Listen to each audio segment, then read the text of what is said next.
جو لوگ یتیم مال ناجائز طور پر کھاتے ہیں وہ اپنے پیٹ میں آگ بھرتے ہیں اور ضرور دوزخ میں ڈالے جائیں گے۔ اللہ تمہاری اولاد کے بارے میں تم کو ارشاد فرماتا ہے کہ ایک لڑکے کا حصہ 2 لڑکیوں کے حصے کے برابر ہے، اور اگر اولاد میت صرف لڑکیاں ہی ہوں یعنی 2 یا 2 سے زیادہ تو کل ترکے میں ان کا 2/3 ہے، اور اگر صرف ایک لڑکی ہو تو اس کا نصف ہے، اور میت کے ماں باپ کا یعنی دونوں میں سے ہر ایک کا ترکے میں 6واں حصہ ہے، بشرطے کہ میت کی اولاد ہو۔ اور اگر اولاد نہ ہو اور صرف ماں باپ ہی اس کے وارث ہوں تو 1/3 ماں کا حصہ ہے، اور اگر میت کے بھائی بھی ہوں تو ماں کا 6واں حصہ ہوگا۔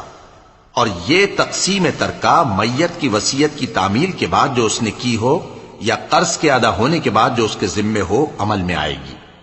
تم کو معلوم نہیں کہ تمہارے باپ دادوں اور بیٹوں اور پوتوں میں سے فائدے کے لحاظ سے کون تم سے زیادہ قریب ہے۔ یہ حصے اللہ کے مقرر کیے ہوئے ہیں، اور اللہ سب کچھ جاننے والا ہے، حکمت والا ہے۔ اور جو مال تمہاری بیویاں چھوڑ مریں اگر ان کی اولاد نہ ہو تو اس میں سے نصف تمہارا ہے، پھر اگر ان کی اولاد ہو تو ترکے میں تمہارا حصہ 1/4 ہے، لیکن یہ تقسیم وصیت کی تعمیل کے بعد جو انہوں نے کی ہو یا قرض کے ادا ہونے کے بعد جو ان کے ذمے ہو کی جائے گی۔ اور جو مال تم مرد چھوڑ مرو اگر تمہارے اولاد نہ ہو تو تمہاری بیویوں کا اس میں 1/4 حصہ ہے، پھر اگر تمہاری اولاد ہو تو ان کا 8واں حصہ ہے۔ یہ حصے تمہاری وصیت کی تعمیل کے بعد جو تم نے کی ہو اور ادائے قرض کے بعد تقسیم کیے جائیں گے۔ اور اگر ایسے مرد یا عورت کی میراث ہو جس کے نہ باپ ہو نہ بیٹا مگر اس کے بھائی یا بہن ہو تو ان میں سے ہر ایک کا 6واں حصہ ہے، اور اگر ایک سے زیادہ ہوں تو سب 1/3 میں شریک ہوں گے۔ یہ حصے بھی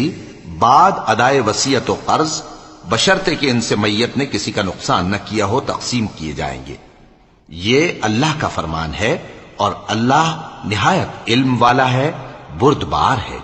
یہ تمام احکام اللہ کی حدیں ہیں، اور جو شخص اللہ اور اس کے پیغمبر کی فرما برداری کرے گا اللہ اس کو بہشتوں میں داخل کرے گا جن میں نہریں بہ رہی ہیں، وہ ان میں ہمیشہ رہیں گے، اور یہ بڑی کامیابی ہے۔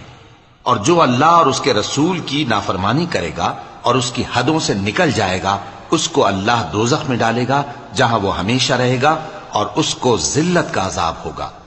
مسلمانوں، تمہاری عورتوں میں جو بدکاری کا ارتکاب کر بیٹھیں ان پر اپنے لوگوں میں سے 4 شخصوں کی شہادت لو۔ اگر وہ ان کی بدکاری کی گواہی دیں تو ان عورتوں کو گھروں میں بند رکھو یہاں تک کہ موت ان کا کام تمام کر دے، یا اللہ ان کے لیے کوئی اور سبیل پیدا کرے۔ اور جو 2 مرد تم میں سے بدکاری کریں تو ان کو ایذا دو، پھر اگر وہ توبہ کر لیں اور نیکوکار ہو جائیں تو ان کا پیچھا چھوڑ دو۔ بے شک اللہ توبہ قبول کرنے والا ہے، مہربان ہے۔ اللہ انہی لوگوں کی توبہ قبول فرماتا ہے جو نادانی سے بری حرکت کر بیٹھتے ہیں پھر جلد توبہ کر لیتی ہیں، بس ایسے لوگوں پر اللہ توجہ کرتا ہے، اور وہ سب کچھ جاننے والا ہے، حکمت والا ہے۔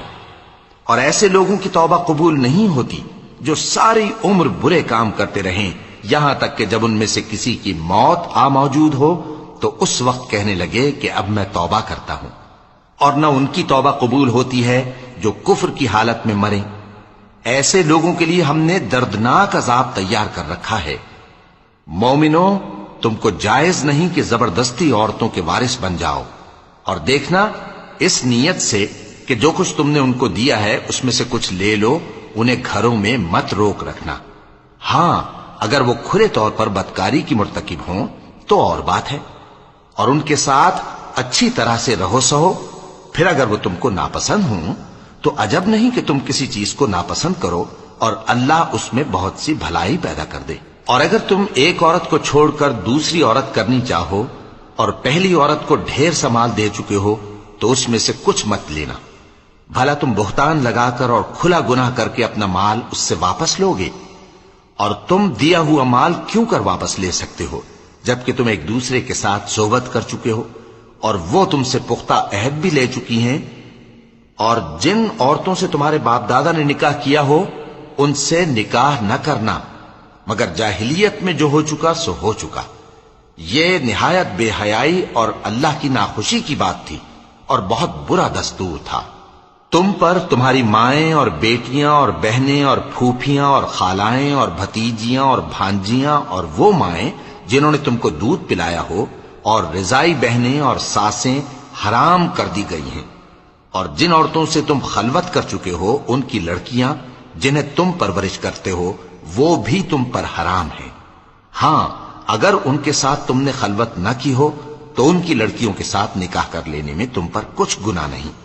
اور تمہارے صلبی بیٹوں کی عورتیں بھی اور دو بہنوں کا اکٹھا کرنا بھی حرام ہے، مگر جو ہو چکا سو ہو چکا، بے شک اللہ بخشنے والا ہے، بڑا مہربان ہے۔ اور شوہر والی عورتیں بھی تم پر حرام ہیں مگر وہ جو قید ہو کر باندیوں کے طور پر تمہارے قبضے میں آ جائیں۔ یہ حکم اللہ نے تم کو لکھ دیا ہے، اور ان محرمات کے سوا دوسری عورتیں تم کو حلال ہیں، اس طرح سے کہ مال خرچ کر کے ان سے نکاح کر لو، بشرطے کہ نکاح سے مقصود عفت قائم رکھنا ہو نہ کہ شہوت پرستی۔ تو جن عورتوں سے تم لطف اندوز ہوئے ان کا مہر جو مقرر کیا ہو ادا کر دو، اور اگر مقرر کرنے کے بعد آپس کی رضامندی سے مہر میں کمی بیشی کر لو تو تم پر کچھ گناہ نہیں، بے شک اللہ سب کچھ جاننے والا ہے، حکمت والا ہے۔ اور جو شخص تم میں سے مومن آزاد عورتوں سے نکاح کرنے کا مقدور نہ رکھے تو مومن باندیوں ہی سے جو تمہارے قبضے میں آ گئی ہوں نکاح کر لے، اور اللہ تمہارے ایمان کو اچھی طرح جانتا ہے۔ تم آپس میں ایک دوسرے کے ہم جنس ہو، پھر ان لونڈیوں کے ساتھ ان کے مالکوں سے اجازت حاصل کر کے نکاح کر لو، اور دستور کے مطابق ان کا مہر بھی ادا کر دو،